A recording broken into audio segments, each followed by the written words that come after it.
Hola, queridas y queridos demoledores. Bienvenidos a los canales de MP Geopolítica y Demoliendo Mitos de la Geopolítica. Bueno, también, por supuesto, y a todos los que están suscritos en el canal de ECAI Center de Adrián Celaya. Muy buenas noches, Adrián. ¿Cómo estás?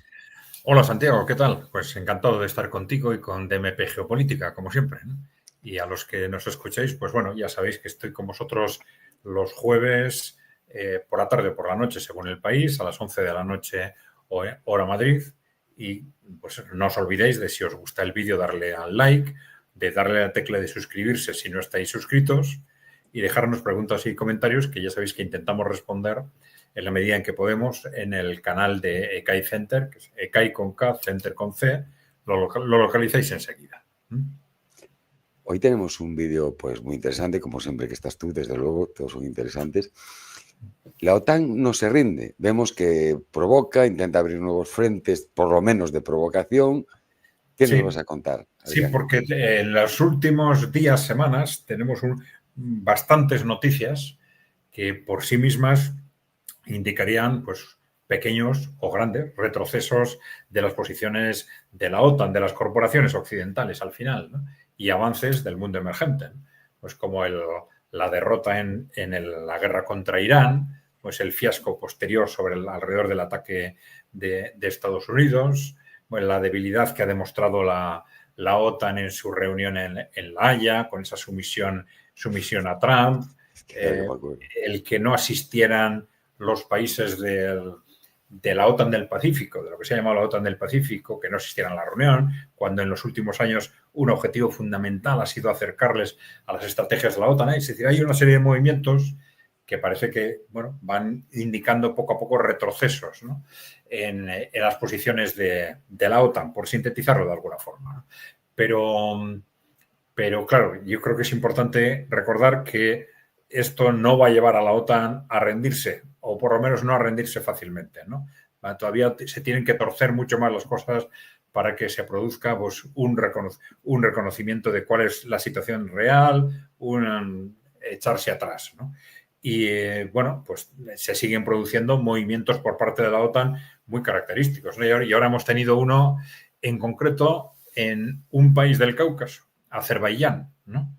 Si proyectas el mapa, Santiago, porque muchos de vosotros, o casi todos seguramente sabéis dónde está Azerbaiyán, ¿no? Bueno, ahí lo tenéis en rojo, ¿no?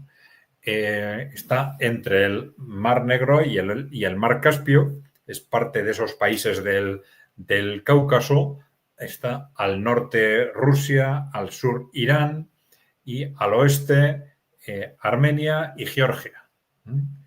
Bien, pues en este país que ha tenido, bueno, pues en general con los países del Cáucaso, ya sabéis que ha habido del Cáucaso, bueno, y todos los países limítrofes de Rusia y también de China, pues ha habido una labor constante desde la OTAN, desde Occidente, en intentar utilizarlos para desestabilizar a Rusia y a China, ¿no? Poner gobiernos títeres, etcétera, ¿no? Bueno, Azerbaiyán ha estado bastante silencio, ha tenido una actitud bastante discreta durante muchos años, a pesar de que esa labor de la OTAN, a través fundamentalmente del peso que en Azerbaiyán tienen Israel y Gran Bretaña, pues esa labor se estaba produciendo, ¿no? Pero han tenido una posición bastante discreta, con algún estallido de pronto contra Rusia o contra Irán, ¿no? Como aquel Pero avión, ¿no? Derribado, como cuando derribaron el efectivamente, avión, ¿no? un avión y luego le echaron la culpa a Rusia, etcétera. Hubo un conflicto, ¿no? Pero bueno, vamos a ver que ahora lo que han hecho es, bueno, con el pretexto de unas detenciones de una red de criminales en Rusia, parte de los cuales eran azeríes de Azerbaiyán, pues han procedido a una redada masiva de ciudadanos rusos, de civiles y sobre todo de periodistas rusos.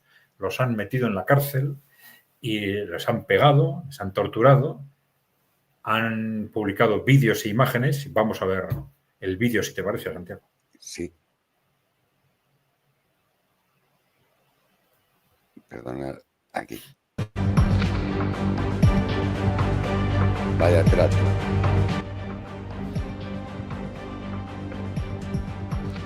inglés.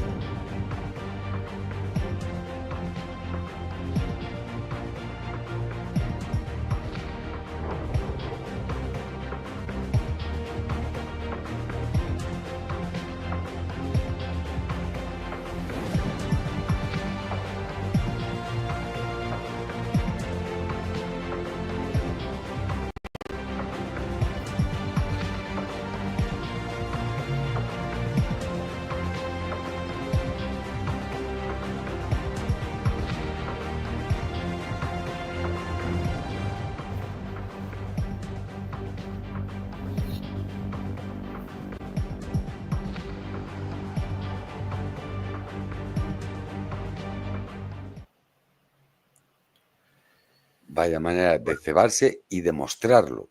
Ese es el tema clave en este momento, ¿no? Independientemente, evidentemente, del tema humano, ¿no? El tema, desde el punto de vista geopolítico, esas fotos, esos vídeos que han hecho con una premeditada humillación de estas personas, ¿no? Ahí tenéis imágenes de cómo aparecen todos ellos golpeados, sangrando, etcétera, ¿no?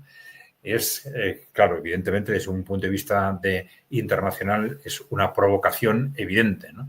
Son personas periodistas, miembros de medios de comunicación oficiales o dependientes del gobierno ruso.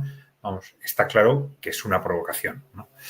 Claro, y ya sabéis lo que Rusia ha venido haciendo con provocaciones de este o de otro tipo en los últimos años, que es, en general, aguantar. Aguantar, intentar gestionarlo en base a paciencia estratégica, reaccionar de forma moderada, evitar caer en la provocación fundamentalmente, ¿no? Sobre todo mientras esté implicado en el conflicto en Ucrania. ¿Por qué? Pues porque está ganando el conflicto en Ucrania y lo que no le interesa es abrir otro frente. Y el Cáucaso ha sido permanentemente un intento constante de abrir otro frente. Y seguramente habremos hablado en algún programa contigo, Santiago, de qué presiones ha tenido en concreto Georgia para conseguir que Georgia fuese abriendo otro frente contra Rusia. Además de Ucrania, que Georgia se convirtiera en otro frente, ¿no? Y el gobierno de Georgia, que no es prorruso, pero no quiere, lógicamente, meterse en una guerra contra Rusia, pues ha tenido unas presiones impresionantes, le han organizado una revolución de color, amenazaron de muerte al primer ministro, un comisario europeo, se atrevió a amenazarle de muerte al primer ministro, diciéndole, cuidado que te vamos a hacer lo que le hicimos a Fico, ¿no? A Robert Fico de Eslovaquia, que le pegaron 4 tiros, ¿no? Y bueno, esta es la cuestión. Pues claro, este movimiento de Azerbaiyán no se hace si no estás buscando provocar un conflicto ya directo con ese país, ¿no? Bueno, Azerbaiyán ha tenido también roces muy serios en los últimos días con Irán por su participación en esta guerra contra Irán, emprendida por Israel y por Estados Unidos, ¿no? Por su participación, porque por lo visto dejaron utilizar sus espacios, colaboraron con comunicación, inteligencia, etcétera, ¿no? Bueno, vamos a ver, porque claro, si han provocado y aún Rusia pues también ha respondido de alguna forma con detenciones, pero detenciones de azerís implicados en redes criminales, ¿no? Que es una cosa muy distinta, ¿no? Pero, claro, cuando alguien provoca de una forma tan directa y tan agresiva y tan dura, tan terrible como esa, pues probablemente va a seguir provocando. Él o sus amigos, ¿no? Porque, claro, ahora Azerbaiyán, curiosamente, está llegando a muchos acuerdos. ¿Con quién? Con Armenia. Los que habéis seguido el conflicto entre Armenia y Azerbaiyán, pues sabéis lo terrible que ha sido para Armenia, que después de tantos años de conflictos territoriales con Azerbaiyán, pues al final haya perdido una parte significativa de su territorio en manos de Azerbaiyán. Pero todo se arregla, ¿por qué? Pues porque el gran problema de Armenia también era que la OTAN había conseguido colocar en el gobierno a un primer ministro títere. Pasillan que es un traidor a Armenia. Un primer ministro títere que estaba tomando continuamente decisiones en contra de los intereses de su país, ¿no? Y Esto provocó, por ejemplo, la no intervención de Rusia, para lo cual Armenia era un aliado estratégico y lo lógico, en una relación normalizada, Rusia hubiera defendido por lo menos los derechos de Armenia, y esto no pudo ser por una posición tremendamente radical y agresiva contra Rusia también de ese gobierno, a pesar de que estaba tomando decisiones claramente destructivas para su propio país. Pero como los dos gobiernos son títeres de estas élites, de estas mafias occidentales, pues ahora se ponen de acuerdo sin ningún problema. Es que es vergonzoso porque Armenia sobrevivió con Nagorno-Karabaj y tal, gracias a que Rusia estaba allí con sus tropas. Por eso los azerbaiyanos no se atrevían y se echaron en los brazos de la OTAN por miserias, por migajas. Por unos millones de dólares empezaron a hacer maniobras con la OTAN y a dejarle meter allí tropas. Bueno, hasta se unieron con Sandu en la Moldava para hacer presión. Inexplicable. Son este tipo de decisiones que no se entienden de ninguna forma desde el punto de vista de los intereses del país, pero claro, tal como funcionan las cosas, basta con que compren a una persona para que se empiecen a tomar decisiones absurdas. Este es el problema, ¿no? Después de estar en guerra, ahora se llevan bien. El gobierno, hablo del gobierno, porque no creo que la población armenia... No, claro. Se llevan bien, supongo que intentarán disimular de alguna forma, ¿no? Pero ahora están llegando a acuerdos sobre el corredor gasístico, etcétera, ¿no? O sea que está además, claro que Armenia es cristiana, ¿verdad? En su mayoría. Es más, creo que fue el primer país cristiano de la historia, declarado cristiano.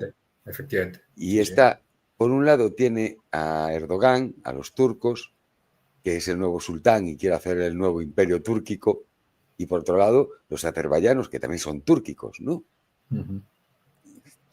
Sí, pero hay una ensalada. Están tomando decisiones no tanto por interés de Turquía, cuanto por interés, porque Azerbaiyán tiene muchísimas relaciones con Israel, por ejemplo. Sí, sí. Es un proveedor fundamental de hidrocarburos para Israel. El 40% del petróleo de Israel procede de Azerbaiyán, y luego tiene una influencia enorme británica, ¿no? Británica y de los servicios de inteligencia británicos, que, bueno, que ya sabemos que es una especie de capataz en el mundo de los intereses corporativos occidentales, ¿no? Hay petróleo, allí están los británicos. Claro. Porque Azerbaiyán nada en petróleo. ¿No? Sí. Bueno, vamos a ver, porque en principio, desde el punto de vista del país, no tiene ningún sentido lo que han hecho, ni contra Irán, ni contra Rusia, ¿no?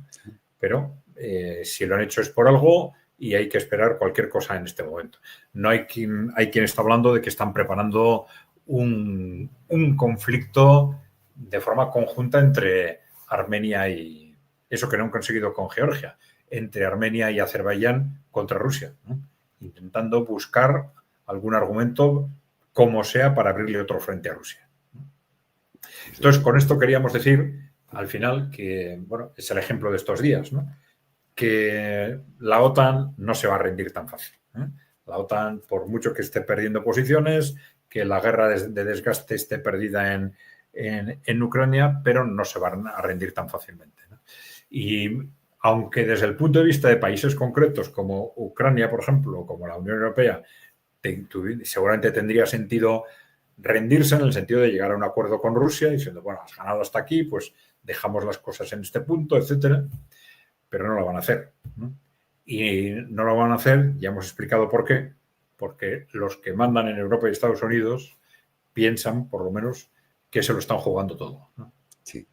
Claro, y en ese se lo están jugando todo, pues ya otras veces ya hicimos referencia a lo que había sucedido con los oligarcas rusos, ¿eh? Y que esto lo tienen tremendamente presente estas élites occidentales. A ver si ganan los rusos en Ucrania, tal como están las cosas, con ellos y con el mundo emergente, vamos a terminar como esos oligarcas rusos. Claro. Vamos, para recordarlo, si quieres, vamos a poner el vídeo de Khodorkovsky, que es uno de los principales de Khodorkovsky, de los principales oligarcas rusos, ¿no? Hoy es el día D para Mikhail Jodorkovsky. Los tribunales rusos deben pronunciar hoy la sentencia de su último juicio, que podría retenerlo 6 años más en prisión. Tras pasar más de una década entre rejas, la mitad de ese tiempo en una cárcel de Siberia, Mikhail Jodorkovsky parece que saldrá en breve de la cárcel. Así lo ha anunciado el presidente ruso Vladimir Putin, quien se ha mostrado dispuesto a firmar el indulto del exoligarca y fundador de la petrolera Yukos. Mikhail Jodorkovsky, fundador de la petrolera Yukos, era el hombre más rico de Rusia y una de las fortunas más importantes del mundo, hasta que en 2003 fue arrestado y después condenado por evasión de impuestos y por devaluar el valor de su compañía, una compañía que fue expropiada por el gobierno ruso.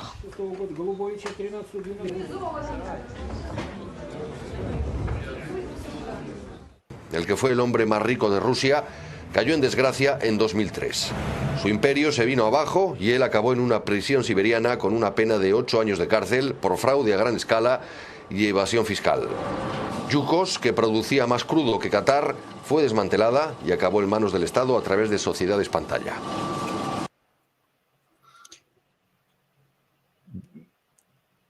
¿Cómo se preocupan de este hombre, de este oligarca, ¿no? Claro, claro. Fue, al final, en los años 90, se convirtió en una de las grandes fortunas del mundo.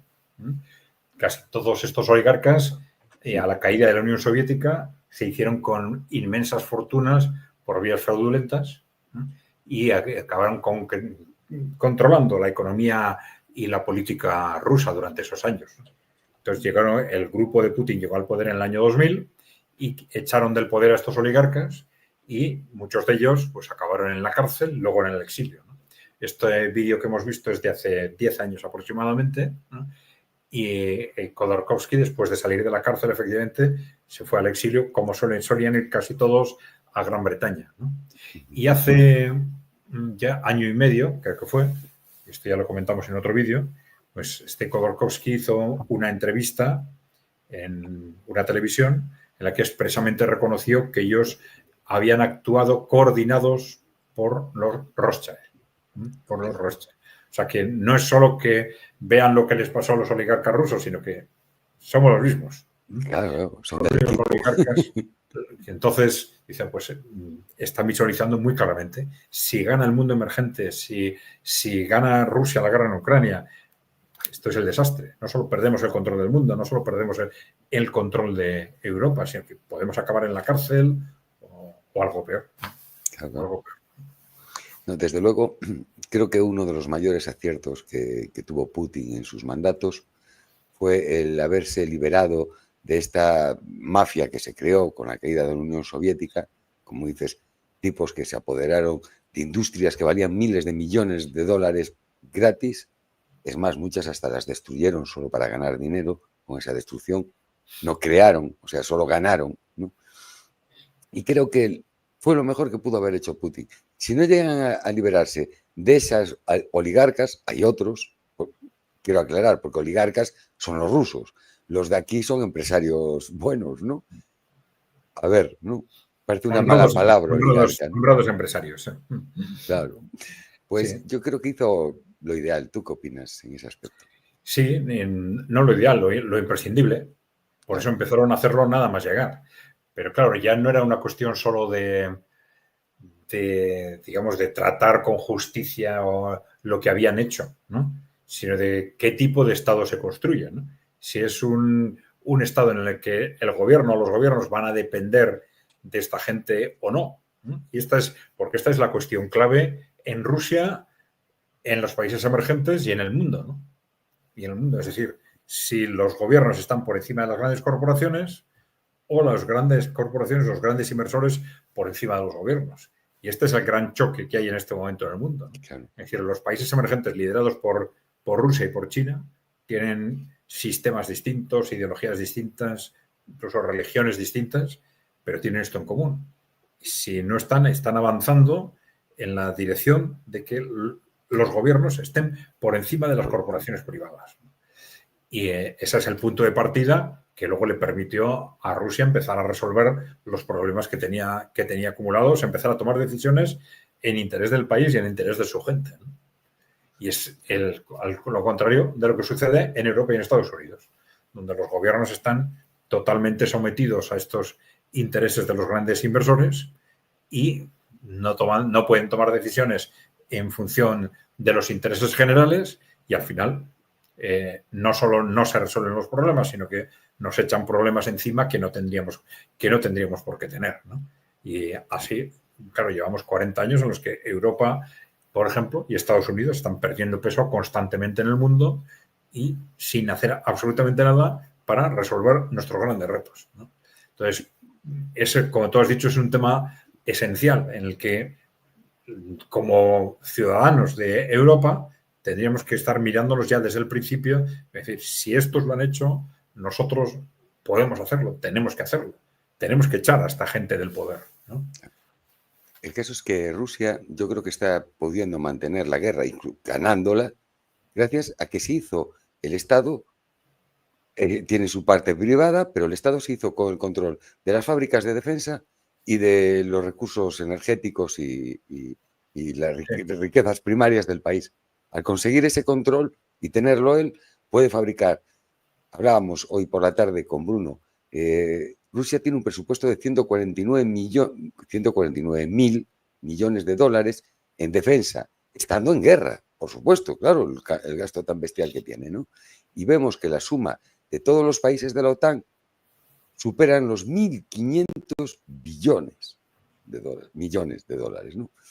O sea, 1.500 billones. Es que ya con tantos millones ya te pierdes con las cantidades. Tiene casi 1 billón Estados Unidos, 900.000 millones, más la suma de los países de la OTAN, es 1,5 billones de presupuesto. Y sin embargo, Rusia, con 149 millones solamente, está no solo presentándoles batalla, sino vaciándoles los arsenales y ganándoles en el campo de batalla. Sí, sí, vamos a ver, el criterio general en los países emergentes es avanzar hacia dejar en manos públicas las actividades de grandes empresas, de los sectores estratégicos y de las empresas intensivas en capital en general. En el caso de las empresas intensivas en capitales, por razones de gestión económica, en principio, ¿no? A veces son coincidentes los dos conceptos, ¿eh? Pero bueno, las empresas grandes en capital, pues, bueno, son difíciles de gestionar en base al interés privado porque requieren inversiones enormes, difíciles de rentabilizar, etc. Y en el caso de los sectores estratégicos, uno de ellos, evidentemente, es el sector del armamento, ¿no?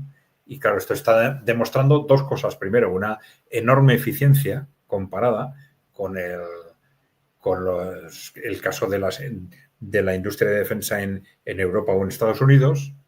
Y por otro lado, que no construyes ese complejo militar industrial del que, por ejemplo, tanto se han quejado siempre en Estados Unidos, ¿no? Y no es una cuestión simplemente de especulación de los analistas críticos, ¿no? Ya sabes que Eisenhower se fue dejando un mensaje de que la mayor amenaza para la democracia en Estados Unidos era el complejo militar industrial, etc. Y claro, porque es Perdona, y no olvidemos que Eisenhower era general. O sea, fue jefe de Estado Mayor de los ejércitos de Estados Unidos, casi nada. No estamos hablando de un pacifista.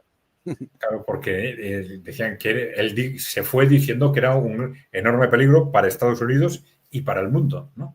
Porque claro, es un complejo militar industrial que tiene su propia lógica y que necesita guerras para mantener sus beneficios, ¿no? Claro. Y cuantas más guerras haya, pues más beneficios tienen.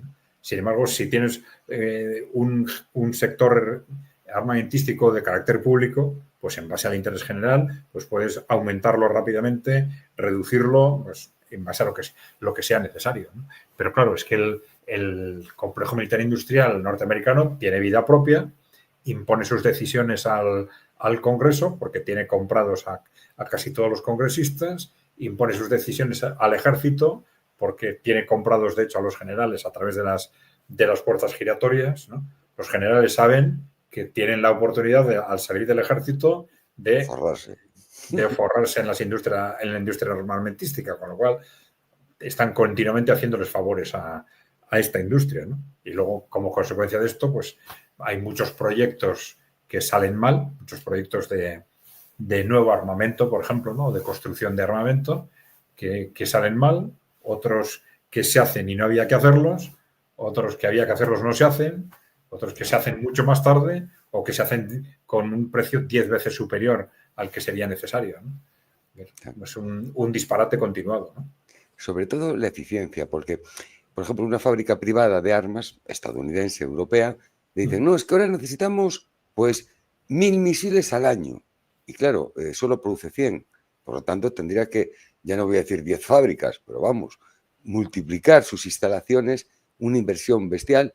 Y siempre, claro, al ser privado, él puede pensar, bueno, yo ahora hago 3 fábricas más o 4, multiplico por 4 mis empleados, la inversión y todo, y resulta que en 6 meses acaba la guerra, ¿y qué hago con todo eso? Claro. Pérdidas. Claro. Mientras que un Estado, como Rusia, que domina esas industrias, pues se permite de los fondos públicos crear esa industria, y si después no hace falta, bueno, pues se construyen batidoras o lo que sea, pero se hace. Mientras que vemos que aquí los occidentales no son capaces de aumentar la producción o la aumentan en un porcentaje muy, muy, muy pequeño. No, es un tema importante porque alguna vez con algún comentarista, haciendo referencia a este problema del complejo militar industrial, pues también se decía, no, es que este tema de las guerras al final son las fábricas de armamento y tal. Y diciendo, bueno, y eso es lo mismo en América que con los otros, en Rusia. Tal. No es lo mismo. No es lo mismo en absoluto. No es lo mismo en absoluto. El hecho de que sea fundamentalmente público cambia absolutamente los criterios a la hora de comenzar o no comenzar un conflicto bélico, determinarlo, etcétera. El control sobre los recursos que hacen falta para fabricar esas armas. Los norteamericanos pues tienen, como hablábamos, tierras raras de China, pero si China no se las vende, a ver cómo las fabrican. Mientras que los rusos parece que controlan casi toda, por lo menos casi toda la cadena de producción de sus armas está bajo su poder. Y si dependen de alguno, dependen de China, en electrónica posiblemente. Poco más. En general, en Rusia, en China también, nosotros siempre recordamos, claro, que son dos países que fueron socialistas o comunistas en su momento y que en esa situación, digamos, había si se quiere, un prejuicio ideológico a favor de la empresa pública. Entonces, tienen superada esa etapa y ahora tienen una enorme capacidad de analizar objetivamente, caso por caso, empresa por empresa o sector por sector, si es, desde el punto de vista del interés general, si es mejor que sean públicos o que sean privados. Y eso es una ventaja competitiva impresionante con respecto a Occidente, ¿no? Que estamos inducidos en el fanatismo privatista, ¿no? Nos han metido hasta las orejas, ¿no? Desde hace 40 años que las empresas públicas no funcionan, las empresas públicas no funcionan, las empresas públicas no funcionan. Es una mentira absoluta, ¿no? Y los datos están ahí, ¿no? Porque cómo funcionaban después de la Segunda Guerra Mundial también en Europa Occidental, y cómo ahora pues están incrementando su peso en el conjunto del mundo, ¿no? Yeah. Creo que en otro programa lo vimos, ¿no? Pero a comienzos del siglo XXI, entre las empresas multinacionales, las públicas eran un 5% del total y han ido creciendo y ahora es más del 20%. Entonces, bueno, esos son hechos.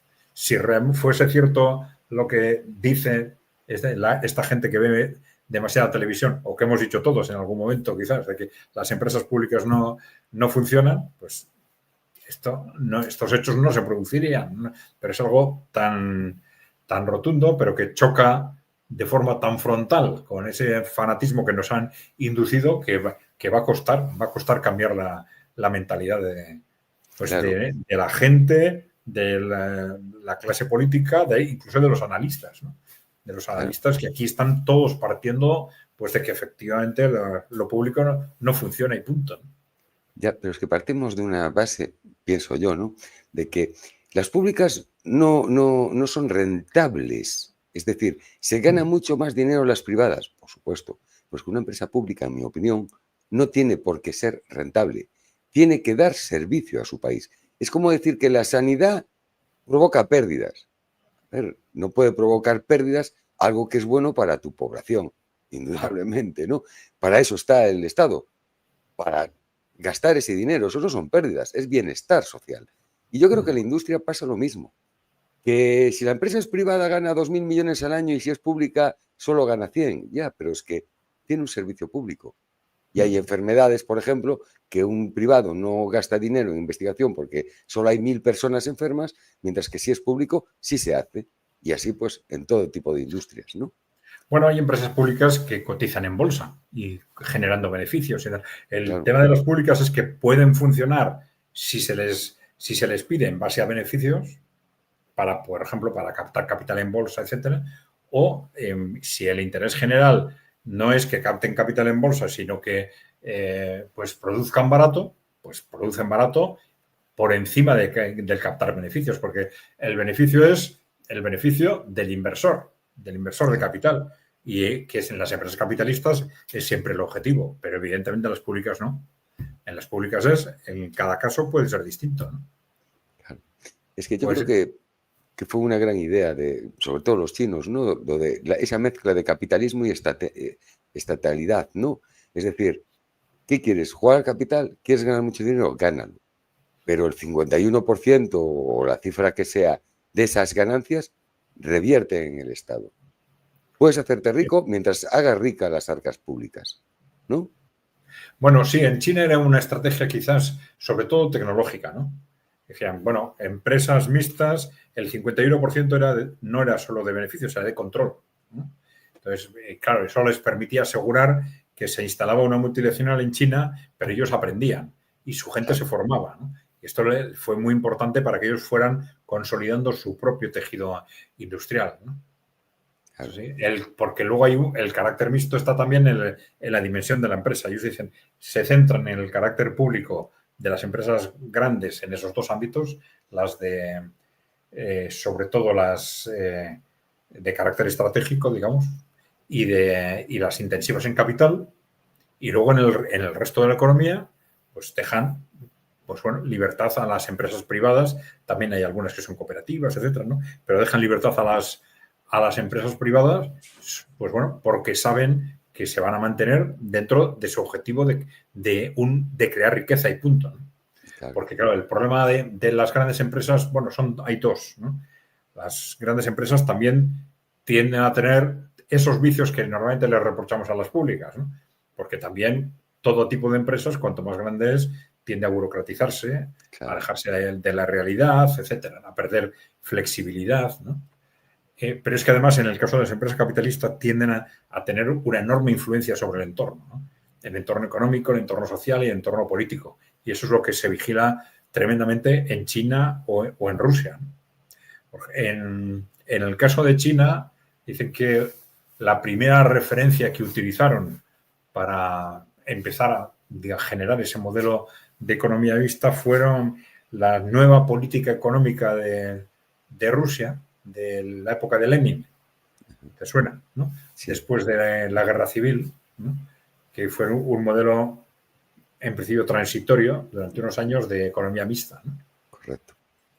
Y decían que los chinos habían utilizado esa referencia diciendo, bueno, pues esto igual nos puede ayudar a acelerar el proceso de industrialización. Y la verdad es que, como tú dices, han hecho una gestión excelente de esa combinación privado-público, ¿no?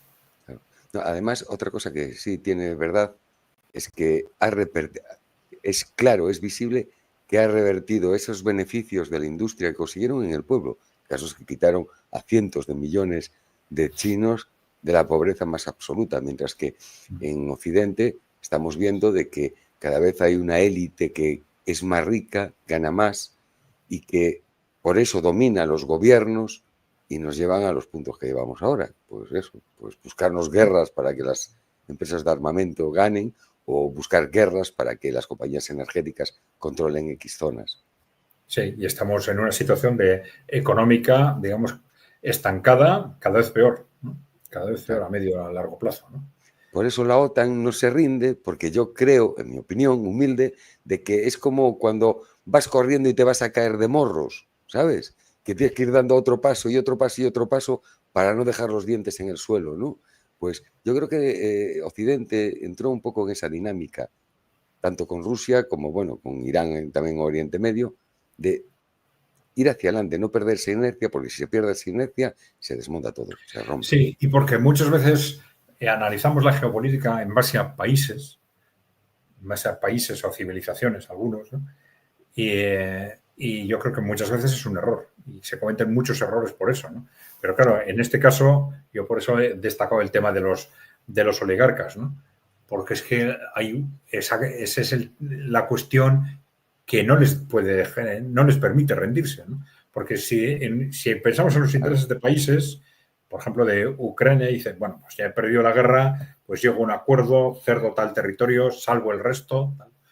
No pueden porque hay unos intereses oligárquicos ahí que están pensando que si gana Rusia van a acabar en la cárcel, se destruye su mundo, ¿no? Pierden el control del mundo, también seguramente el control de Europa, ¿no? Es inadmisible, ¿no? Entonces, Claro. lo que están haciendo no tiene ningún sentido si pensamos en los intereses nacionales de Ucrania, de Alemania, de Francia, de España, ¿no? Ninguno, o de Estados Unidos, ¿no?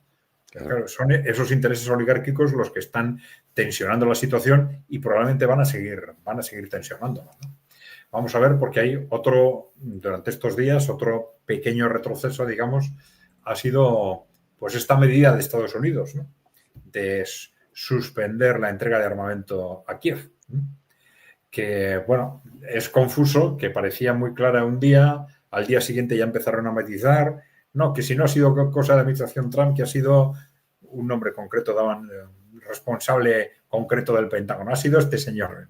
Hombre, estaba echando la culpa a uno en concreto, ¿no? Y luego que si no es total, que si es parcial, es una suspensión parcial. Bueno, matizando, o sea que vamos a ver en qué queda, ¿no? Pero hoy nos encontramos, te voy a cortar, nos encontramos hoy con otra cosa, con esto. ¿Y ahora qué? ¿Qué hablarían estos? Porque no nos olvidemos que hace 2 días o 3 le levantaron las sanciones a un montón de bancos rusos, los estadounidenses. Sí, y ahora porque fue Trump que llamó a Putin. Sí, en Rusia han dicho que han hablado sobre todo de Irán y de Siria. No sé exactamente en qué términos, ¿no? Pero que no han hablado, pero bueno, una cosa es lo que digan y otra cosa es lo que haya sido claro. Pero bueno. Sí, dicen que fue una conversación franca, empresarial y concreta. ¿Empresarial? Pues sí. No. Pero eso que es la versión de Estados Unidos, ¿no? Sí, bueno, esto es de RT, de Russia Today, pero bueno, es que creo que fue Usakov, fue el que explicó más o menos lo que habían hablado, pero bueno, la verdad es que aún no dijeron concretamente lo que se conversó y tal, ¿no? Es una primera noticia, ¿no? Bueno, en sí mismo el hecho de que estén hablando cada vez más, de forma más frecuente, es un paso adelante importante, ¿no? Siempre, si recuerdas el lío que se montó la primera vez que hablaron, porque todo el mundo aterrorizado, porque Putin y Trump han hablado, ¿no? Y claro, cuando estaba prohibido hablar, ahora Macron también le ha llamado a Putin, ¿no? Después de 3 años, ¿no? Pero simplemente hablar con Rusia era algo así como anatema. Pecado. Entonces, sí, bueno, pues simplemente han conseguido ir poco a poco acostumbrando a la gente y ahora parece que hablan todas las semanas casi, ¿no? Pero bueno. Claro. Además es que a mí me llamó mucho, porque hace 2 o 3 días cuando levantaron esas sanciones a los bancos, me llamó mucho que así, después de la retórica continua y tal, de repente soltaran esa noticia que barcos importantes, Sberbank que fue de los primeros que, bueno, 7, 8 bancos le quitaron las sanciones, ¿no? Y dices tú, ¿ya que viene esto? Y de repente a los 2 días llama a Putin por teléfono. Es que... Hombre, es que en realidad si Estados Unidos quería aparecer desde el primer día, desde enero, como una parte que estaba impulsando la negociación intermediaria, etcétera, eso no es compatible con que yo tenga una de las partes sancionada y que a la otra le esté facilitando todo el armamento, ¿no? Es decir, no tiene sentido, ¿no? Pero bueno, es un papel de falso de intermediario que Rusia decidió tolerarle, pero que en sí mismo, desde luego, no tiene ningún sentido, ¿no? Y bueno, la otra reacción que podemos esperar por parte, digamos, de la OTAN o de Occidente es con respecto al tema de Irán, en Irán, ¿no? Que se ha tapado de alguna forma, pero todo el mundo está pensando que es temporal, ¿no? Que en cualquier momento eso va a estallar de una forma o de otra, ¿no? ¿Qué ocurre? Que las dos partes, por un lado, están pensando en aprovechar este tiempo para rearmarse, ¿no? El tema es quién gana más que el otro en rearmarse, ¿no? Esa es la cuestión, porque claro, Irán ya se está hablando de que está empezando a recibir equipos antiaéreos. Bueno, chinos, de China está esperando sobre todo aviación, ¿no? Sí. Y Lo de que pasa es que la Rusia aviación es difícil porque es que, claro, no es que compro un avión y mañana tengo aviones. Es que ya no solo es preparar a los pilotos, que hay que prepararlos, aparte con una tecnología que no conocen, porque, por ejemplo, los aviones rusos soviéticos, pues más o menos aún conocen algo, pero los chinos, nada. Instalaciones, preparar mecánicos, pues claro, sitios donde guardarlos para que no se los reviente. Es algo que va muy para largo, mientras que, como dices tú, los Sí, lo misiles que pasa que no. antiaéreos... Sí, efectivamente. Pero son dos procesos que ya estaban empezados, ¿no? Ya estaban comenzados. No sé en qué nivel de avance, porque tanto China como Rusia les estaban reprochando haber tomado decisiones demasiado tarde, ¿no? Pero yo entendí que como que estos procesos ya estaban en marcha. El de sustitución del S-300 por el S-400 en sistemas antiaéreos y el de los aviones de quinta generación de China. Pero igual era simplemente el proceso de compra, no lo sé. Pero sí, efectivamente, en el caso de los aviones, como tú dices, luego necesitan pues meses por lo menos de entrenamiento, capacitación de los pilotos, ¿no? Es más, Putin fue el que dijo, precisamente cuando estaba la guerra, o no sé si fue durante la guerra de los 12 días, o cuando acabó, en una conversación dijo que Irán, él había ofrecido a Irán el desarrollo de los sistemas antiaéreos y que Irán no había querido.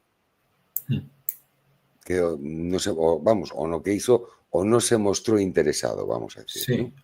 Sí, yo he entendido que al final, que reticentes, que tardaron en tomar decisiones. Sí, estaban aparentemente con esa posición demasiado suave probablemente frente a Estados Unidos.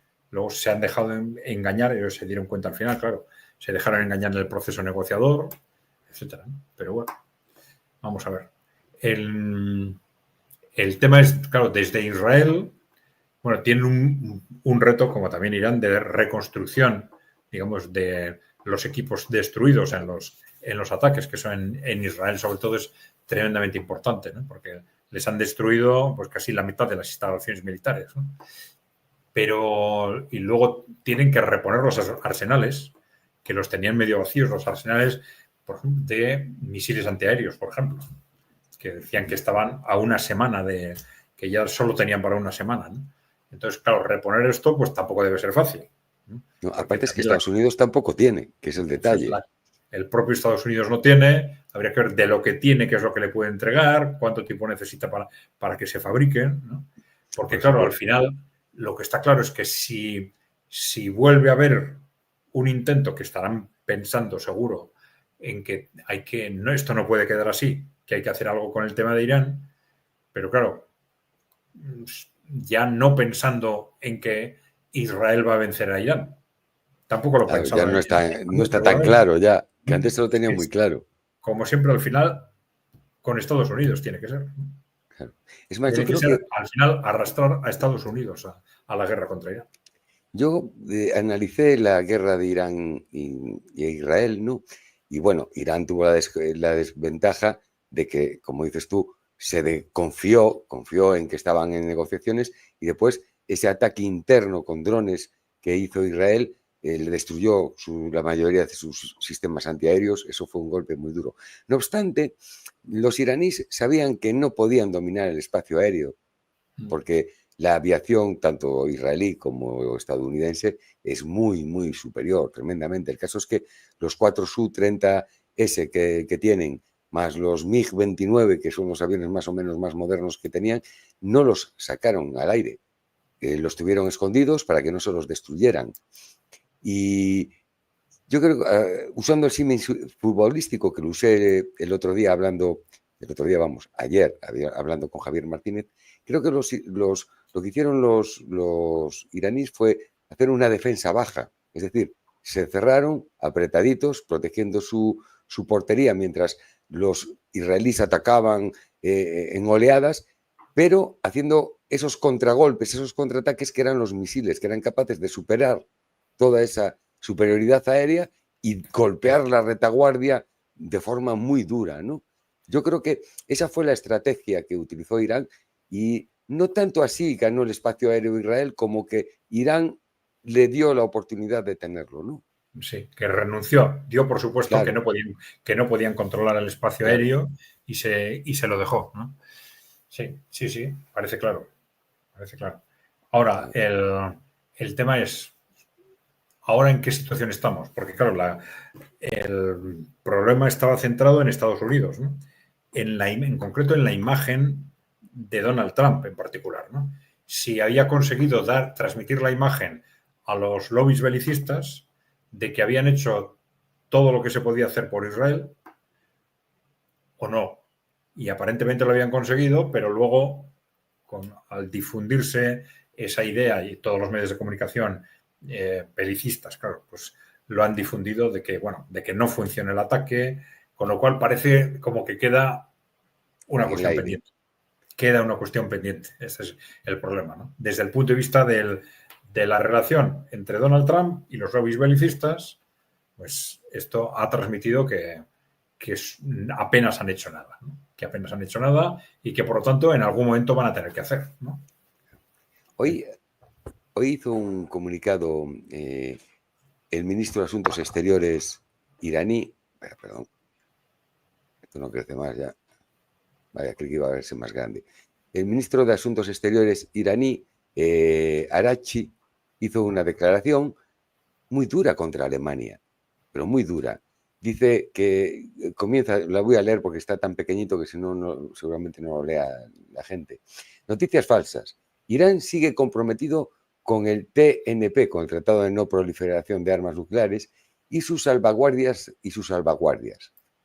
De acuerdo con la nueva legislación de Majlis, provocada por los ataques ilegales contra nuestras instalaciones nucleares por parte de Israel y Estados Unidos, nuestra cooperación con la EIA se canalizará a través del Consejo Supremo de Seguridad Nacional de Irán, por razones obvias de seguridad.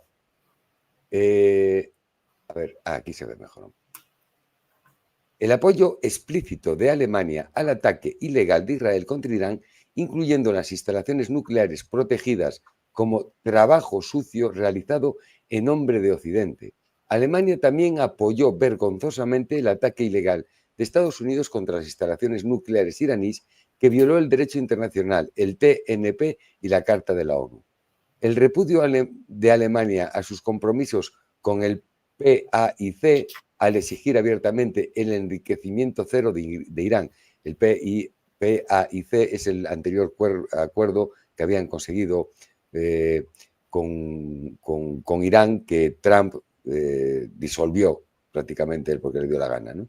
Los iraníes ya estaban desanimados por el respaldo al estilo nazi de Alemania, al genocidio en Gaza y su apoyo a la guerra de Saddam Hussein contra Irán al proporcionar materiales para armas químicas a Hussein para atacar a Irán. El apoyo explícito de Alemania al bombardeo de Irán ha borrado la idea de que el régimen alemán alberga algo más que malicia hacia los iraníes. Son declaraciones muy fuertes para un ministro de Asuntos Exteriores contra un país.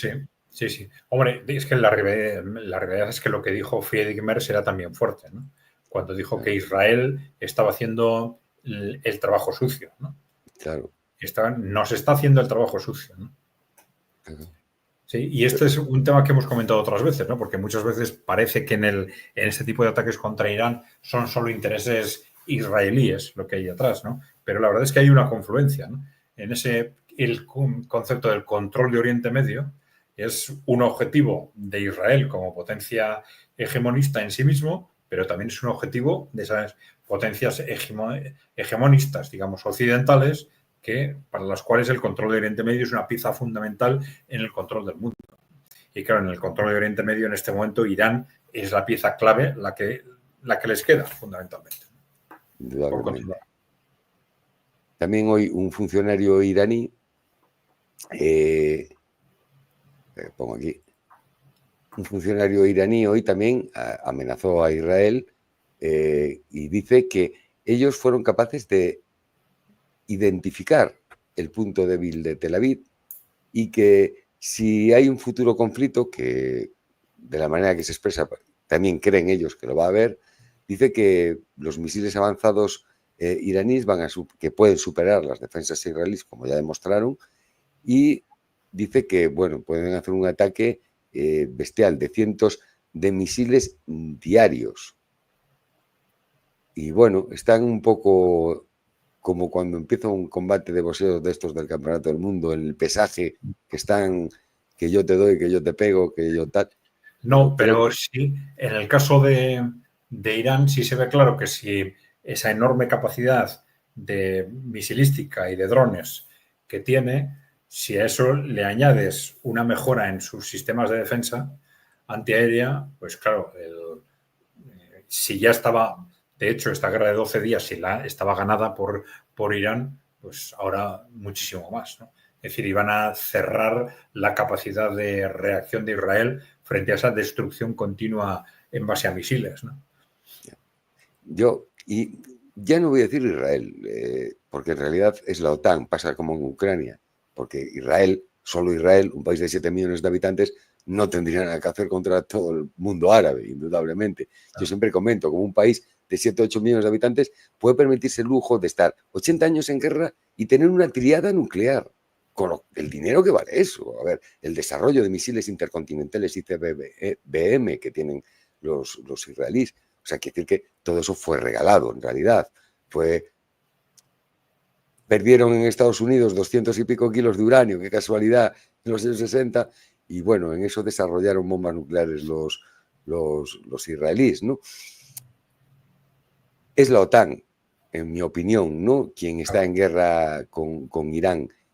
Y va a ser difícil que puedan mantener esos dos frentes. Yo es que no veo yo muy claro si se atreverán a volver a atacar a Irán, si serán capaces de armarse lo suficiente y si Israel no se atreverá a utilizar una bomba nuclear, aunque sea táctica, para atacar esos sitios de producción de armas o de nucleares.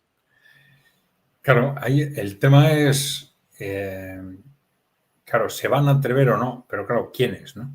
Porque si piensas en gente como, pues no sé, como Trump o como otras personas del ámbito político que tienen unas ideas u otras, pero nada más, pues dices, bueno, ¿para qué me voy a meter en más líos, ¿no? Voy a intentar cerrar frentes, etcétera, ¿no? Pero claro, el problema es otro, el problema es el que hemos comentado antes, ¿no? Que hay unas élites belicistas que están en una situación de pánico y exactamente igual que no aceptan la victoria rusa en Ucrania, pero claro, no aceptan esa evolución del mundo emergente hacia, digamos, una nueva configuración del mundo, ¿no? No aceptan perder el control del mundo que han tenido durante muchos años, ¿no? Y yo creo que esta es la cuestión clave. Esos sectores belicistas van a tener capacidad de arrastrar a la administración de Trump a la guerra. Esa es la cuestión clave. Claro, es que es la ventaja que tiene Israel con el poder que tiene sobre Estados Unidos, es que el mismo Netanyahu puede obligar a Estados Unidos a entrar en guerra, porque si comete una acción, Estados Unidos no puede quedarse al margen. No lo van a permitir el AIPAC y todos esos grupos de presión y todos esos miles de millones ahí metidos y tantos gobernantes de religión judía que hay dentro de las instituciones de Estados Unidos. Es que... No, de hecho, sí hemos visto también en este conflicto una gran coordinación, se ha revelado una gran coordinación entre lo que está pasando entre Israel e Irán por un lado y lo que está pasando entre Ucrania y Rusia por el otro, ¿no? Incluso pues, en estas tácticas como infiltrar camiones camiones con plataformas de lanzamiento de drones, infiltrarlos en el otro país y desde esas plataformas atacar instalaciones, etcétera, ¿no? Es decir, el procedimiento es el mismo, incluso la tecnología es similar. Claro. Y, o sea, yo creo que hay una coordinación de fondo muy clara y que nos revela, pues eso, a esas élites belicistas que están en una situación desesperada y que pueden tomar decisiones muy raras en cualquier momento. Y en este momento la clave es la relación entre esas élites y el trumpismo y Donald Trump, ¿no? No olvidemos que en Irán capturaron a espías ucranianos. Estamos viendo que Ucrania está participando, participó en Irán, en este golpe que se puede decir terrorista, porque no hubo una mediación por medio, y el ataque que fue con drones fue con gente que no iba vestida con uniformes. Por lo tanto, eso dentro de las reglas de la guerra, pues es o espionaje o terrorismo, ¿no? Pero también los vemos en África. También no nos olvidemos que había sido, creo que en Mali, que le habían hecho la encerrona al grupo Wagner y le habían matado un montón de tropas. Y fue cuando se enteraron de que estaban allí los ucranianos preparando también a los rebeldes. Sí, fue hace 2 años aproximadamente, ¿no? Un año, 2 años. Sí, por ahí. Sí. Aparte cazaron bien, porque mataron a líderes de Wagner y, bueno, los pillaron bien. Fue un golpe fuerte. Sí. Pues vamos a ver. La cuestión clave es qué pasa con el trumpismo, lo que realmente quiere Donald Trump, ese constante baile con unos y otros sectores, con unos y otros grupos de presión. Y claro, la verdad es que nosotros también la opinión sobre Donald Trump la vamos cambiando constantemente en función de si tira para un lado o tira para el otro, ¿no? Claro, en el momento en que entraron en el ataque contra Irán, pues dijimos, hombre, pues ya está, ¿no? Ya ha tirado por la ventana todo lo que llevaba no sé cuántos años diciendo y está claro ahora que su verdadera apuesta es esta. Luego vemos que ese ataque ha sido una filfa, ¿no? Entonces no sabemos si porque no han podido o porque no han querido, por lo que sea. Entonces estamos ya con las mismas incógnitas de antes, ¿no? Pero claro, en definitiva lo importante no es lo que piense o deje de pensar Donald Trump en cuanto tal, sino que en la práctica se deje arrastrar o no por unos u otros grupos de interés. Claro. ¿No? Es que hay muchos analistas que opinan que incluso el ataque que hizo Estados Unidos con los bombarderos B-2 y las bombas GBU-57 contra las instalaciones nucleares iraníes lo hizo ante la presión de que si no hacía Estados Unidos ese ataque con bombas convencionales, posiblemente lo hiciera Israel con armas nucleares tácticas. Y ahí atacar un país no nuclear con armas nucleares y sin mediar provocación iba a ser muy difícil de explicar para la opinión pública. Claro, el tema nuclear es otro tema que está ahora encima de la mesa, ¿no? ¿Qué va a hacer Irán sobre esto, ¿no?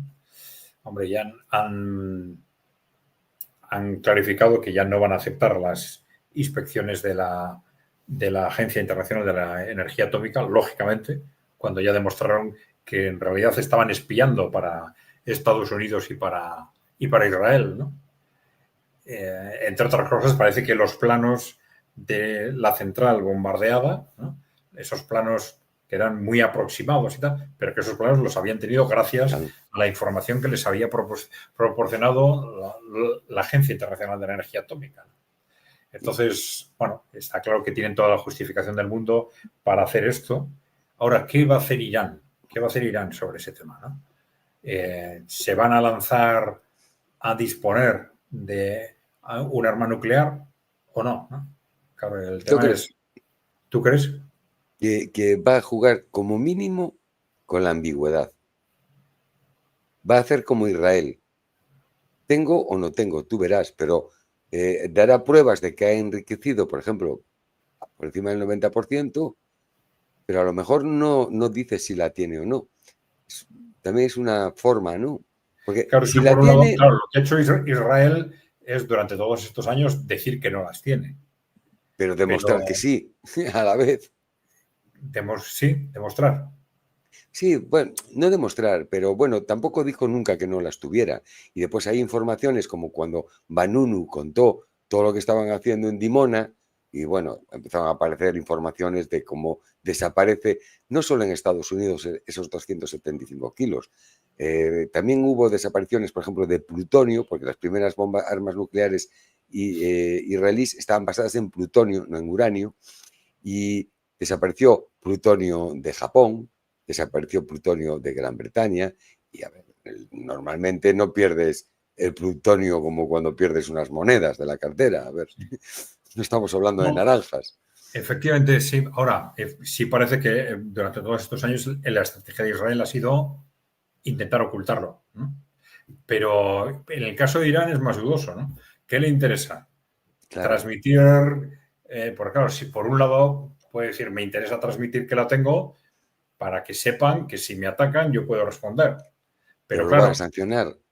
Bueno, sancionar sería lo de menos, pero es que en este caso la reacción puede ser, que tienen ya una, como yo tengo 150, pues claro, voy a atacar y que sea lo que sea, pero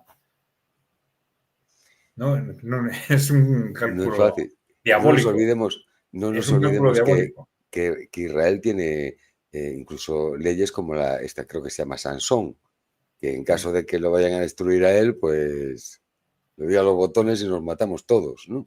Sí, ¿quién es Johnson el que ha dicho que van a terminar pasando de la estrategia Sansón a la estrategia Sansonite? Maleta y mía, ¿no? Por todos los que se están escapando con la maleta, ¿no? Pero bueno, a saber. Ya, pero ¿sabes lo que pasa? El problema es que solo hace falta que queden allí 2000 tarados para darle al botón. Claro. Y claro, los más radicales que se creen de verdad de que tienen que construir el templo de Salomón y todas esas, lo siento, para mí estupideces religiosas que lo único que crean es disputa y muerte, ¿no? Esa gente lo va a llegar, son fanáticos, por lo tanto, los va a llevar hasta el final, estoy completamente seguro, ¿no? O van a intentarlo. Hombre, si no los frenan. Sí, habría que saber quién es el que tiene la llave del botón nuclear, ¿no? Que si es el gobierno, son los jefes militares, y claro, en concreto estos son fanáticos o son caraduras que saben con qué están jugando realmente, ¿no? No lo sé. Pero bueno, efectivamente es una dialéctica, para Irán en este momento es una dialéctica diabólica, ¿no? Claro. Diabólica. Si no entro en esa dinámica, pues saben que en cualquier momento me pueden destruir lanzándome bombas nucleares, pero si entro, pues me cogen al principio y casi puedo estar provocando un movimiento de ese tipo, ¿no? Claro, entonces, no está la cosa. Y claro, a ver quién es capaz de frenar a los israelíes, que son muy fanáticos. Yo es que, mira, yo hay cosas que no entiendo, ¿no? Por ejemplo, Israel es un país que lleva 80 años ocupando territorios, asesinando gente y robando. Un país que lleva 80 años en guerra con todos sus vecinos. Es un país que ahora ya claramente, aunque ya los que seguimos un poco la historia sabíamos que ya lo había hecho antes, solo tenemos que recordar en Líbano, Sabra y Shatila y todas las matanzas que hicieron, pero ahora es claro, obvio, que está haciendo un genocidio en Gaza, un genocidio bestial. Y resulta que ese país que hace todas esas cosas tenga armas nucleares es bueno. Es bueno porque no sé por qué es bueno. Sin embargo, Irán, que es un país que no ha atacado a nadie, es más, la última guerra que tuvo fue porque la ha provocado Occidente armando a Hussein, que era un agente de la CIA, para atacar Irán, y resulta que si tienen bombas nucleares Irán, entonces es terrorista, es el fin del mundo, todo está perdido. Es que es una hipocresía y un cinismo, Adrián, Sí, porque uno es de los nuestros y el otro no. Y el otro es un enemigo. Así de simple, ¿no?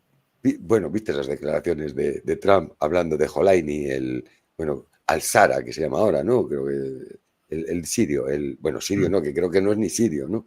El que preside ahora lo que queda de Siria, que sale Donald Trump diciendo que, bueno, que es un hombre difícil porque dirigió organizaciones difíciles, pero es buena persona. Sí. Entre partido y partido de fútbol con cabezas decapitadas, es buena persona. Buena persona, ha dicho. Sí. Mira, Hoy haber dicho un gran líder, un no sé qué, pero buena persona, sí. no cuadra mucho, ¿no? Yo me quedé alucinado. Es que estas cosas solo es Trump capaz de hacerlo, desde luego, ¿no? Pero para que te lo digo literal. Mira, ahí lo tenemos.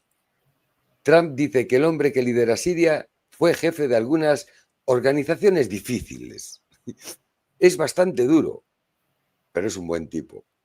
Claro, las organizaciones difíciles, no olvidemos que fueron el ISIS y Al Qaeda, ¿no? Y que ese hombre tuvo 10 millones de recompensa por su cabeza. Y hay vídeos donde se ve jugando al fútbol al tipo con cabezas decapitadas. Y bueno, no vamos a hacer ahora aquí toda la retahíla de asesinatos hasta sumergir a gente en ácido dentro de jaulas y en piscinas para que se ahogaran y poner atados a la gente en los tejados para que el gobierno sirio no pudiera atacar esas posiciones, las ataban con cadenas a los tejados como escudos humanos. O sea, es que lo que hizo este tipo fue no sé, lo más ruin que te puedas imaginar y sin embargo es un hijo puta, pero está claro que es un hijo de puta. Pero nuestro, ¿no? Claro. Muy bien. Es una vergüenza. ¿Qué te parece, Santiago? ¿Terminamos? Perfecto. 1 hora y 7 minutos. Yo creo que estuvo muy interesante la conversación. Siempre se aprende. Muy bien. Pues bueno, como siempre os recuerdo que estoy con vosotros los jueves por la tarde o por la noche, según el país, a las 11 de la noche, hora Madrid. Si os ha gustado el vídeo, darle a like. No os olvidéis de darle a la tecla de suscribirse si no estáis suscritos y dejarnos preguntas y comentarios que comentaremos, ya sabéis, de ser posible en el canal de EKAI Center, EKAI con K, Center con C. Muy bien, y muchas gracias, Santiago, por la invitación y por estar contigo y con DMP Geopolítica. Gracias a ti por toda tu sabiduría que nos comunica siempre. A la gente le gusta mucho. Quiero recordaros que mañana a las 11 de la noche, hora de España, va a estar con nosotros Fernando Moragón. Y como acaba de decir Adrián y como siempre dice Fernando, el algoritmo nos persigue. Es muy necesario, muy necesario compartir, sobre todo no con nuestra gente, porque al final nos meten como en un círculo. Somos los mismos que nos escuchamos siempre. Por eso es importante no solo comunicar a gente que piensa como nosotros y darles nuestro like o nuestro link, ¿no? Sino a esa gente que piensa distinto. También que vea, que se enfrente a la otra opinión. Podemos tener razón o no. Eso es cosa del que lo escuche. Tendrá él que decidir. Y bueno. Muy bien. Pues encantado, vale, Adrián. Nos vemos hasta la semana que viene. Muy bien. Un saludo a todos.